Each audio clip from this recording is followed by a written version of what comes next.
Today I have some Spotify data to show you because my release is doing far better than I initially thought it would. Going from where I am now to 50,000 monthly listeners. And I think I'm gonna have to reconsider my 50,000 monthly listener goal because I've already blown way past it. Well, I did it. I released my first song in 4 years, and part of the reason I even started this whole series is because my numbers have gotten so low on Spotify that this guy on Reddit called me out for being a bad marketer, basically. And as you might have noticed, the name of this channel is the Indie Music Academy because we teach independent musicians how to market their music. So it was a bad look.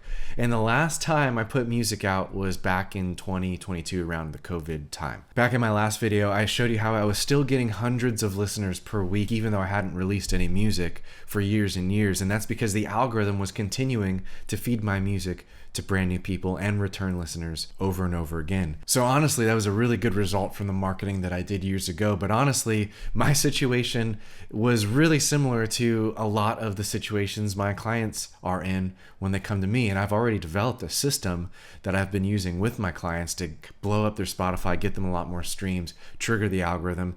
And so I told you guys a few videos ago that I'm finally going to get my butt in the studio, record more music, and I'm building this series to document not just the song releases, but also the marketing. Today, I have some Spotify data to show you because my release is doing far better than I initially thought it would. And I think I'm going to have to reconsider my 50,000 monthly listener goal because I've already blown way past it. All right, so here's how things are looking today. I've actually hit 95,000 monthly listeners, but here's the important thing to know, that monthly listeners are just a snapshot. It's a 28-day rolling metric, and I know that this number is going to go up and down depending on what's happening in my real life. How often am I releasing? What playlists am I on? What algorithms are activated right now? We're going to take a look at all of that in this video. But right now, I blew way past my initial goal of hitting 50,000 monthly listeners with this song. Now, I did have a couple of things going for me. For one, I did a playlisting campaign on my song Broken to prepare. So if we jump into Spotify for Artists, you'll see that I was already getting a solid amount of streams on this song Broken. It had 24,000 streams in the last 28 days. And I did that because I was planning ahead. I wanted to get some listenership and I wanted to get some activity on my Spotify profile before the song dropped. And I just picked one of my favorite releases to do that.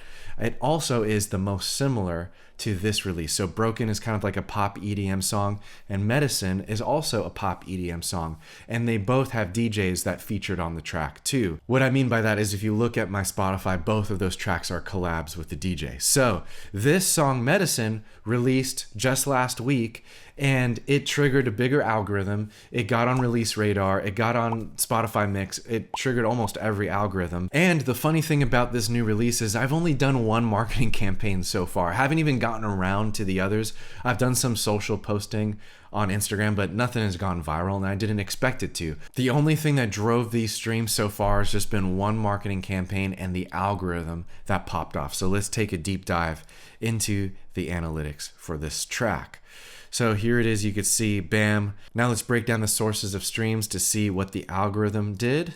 And as you can see, there is huge algorithmic activity just shortly after the release date. I was getting 6,000, 5,000, almost 7,000 streams per day because of the algorithm. It's completely free. This is not from an ad. This is not from a playlist. Now, the only thing I did to trigger this algorithm is to land some playlists on the day of release. And this is an incredibly difficult thing to do. In fact, I've been trying to crack the code on this for years, and this is really one of the first times I've been able to do it, and I think it's made a huge difference. Obviously, it's possible with smaller lists, smaller curators. You can get on playlists the first day of release on a technical level, but I'm talking about getting on lots of big playlists like the ones that I get my clients on. Those large legacy lists that have been around for a while that have these huge built-in audiences, those are really hard to land on the day of release because pitching takes a while. But I want to show you what happens if you can do it, and pretty soon I'm going to be able to do it for you too, but I'll talk about that in a little bit. So let me switch over the source of streams, and I'm going to include the other listeners playlist category, which are those influencer marketing playlists.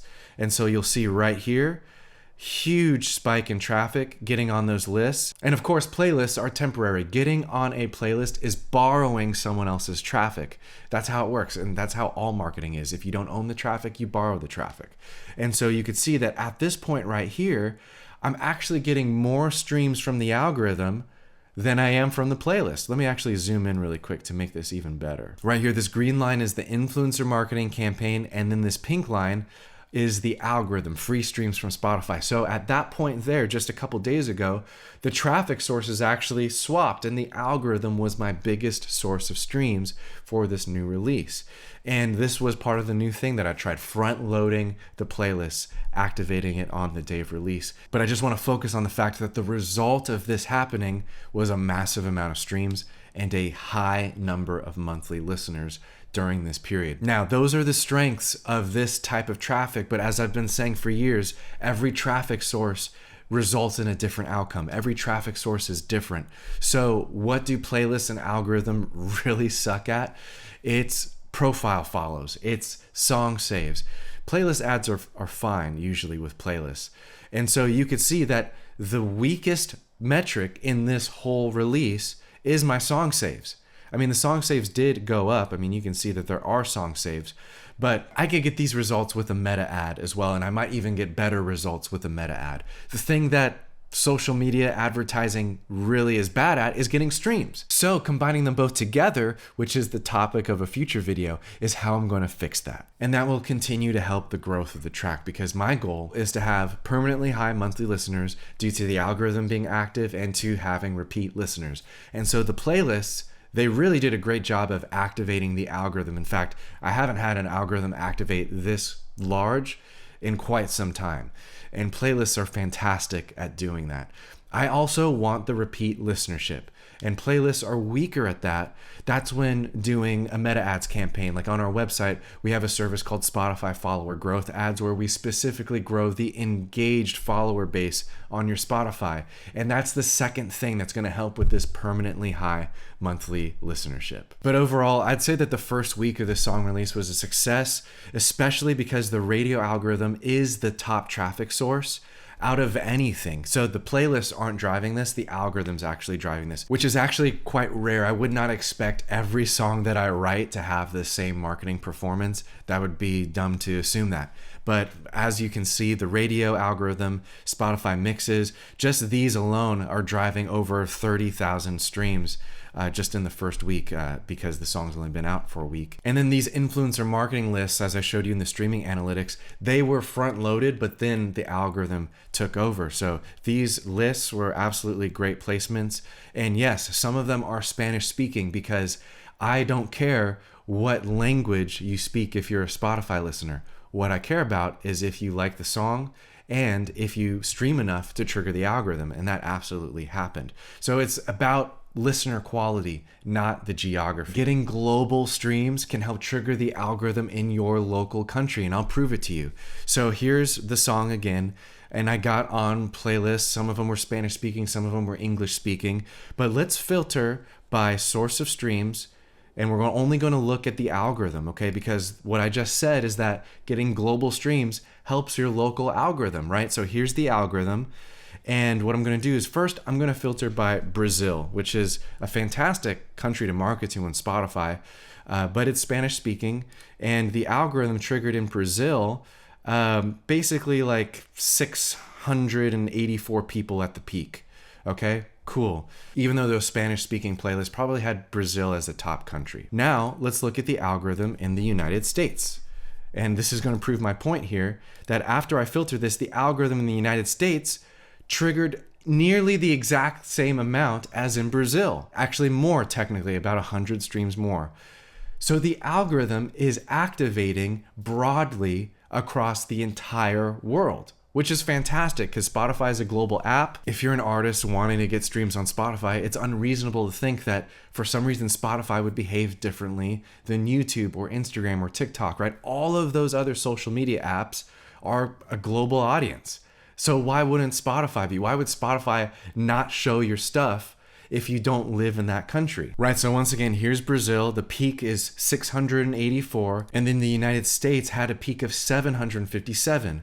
So marketing globally does not hurt your local country's algorithm. And in fact, it actually helps it. In fact, I thought this was interesting. The algorithm triggered in a massive way in Germany and in Mexico, which is where, a lot of the Spanish-speaking listeners are on these Spanish-speaking lists.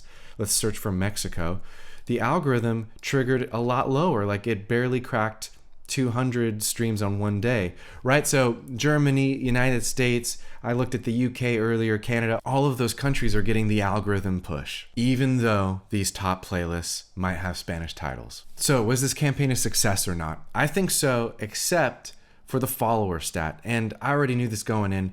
Playlists do not lead to Spotify followers because the follow button is nowhere near the playlist. When your song gets on a playlist, it's getting streamed inside of that playlist environment. So it only makes sense that different areas of the Spotify app even lead to different marketing results. The same is true for the algorithm. It blows my mind that everyone thinks that the algorithm is some kind of magical thing, but it's also just a playlist, and it has pretty similar engagement levels to even influencer marketing playlists. So even when the algorithm took over my stats and became my biggest traffic source, the truth of the matter still remains. Getting Spotify followers is hard. Getting Spotify followers can only happen if the follow button is on the screen. And that's only one small place of the Spotify app, your profile. No algorithm can fix that. In fact, when you trigger the algorithm, your follow button's not going to be there. So don't expect an unreasonable result from the traffic source. So the next thing I'm going to do is start a meta ads campaign that's going to drive more follower growth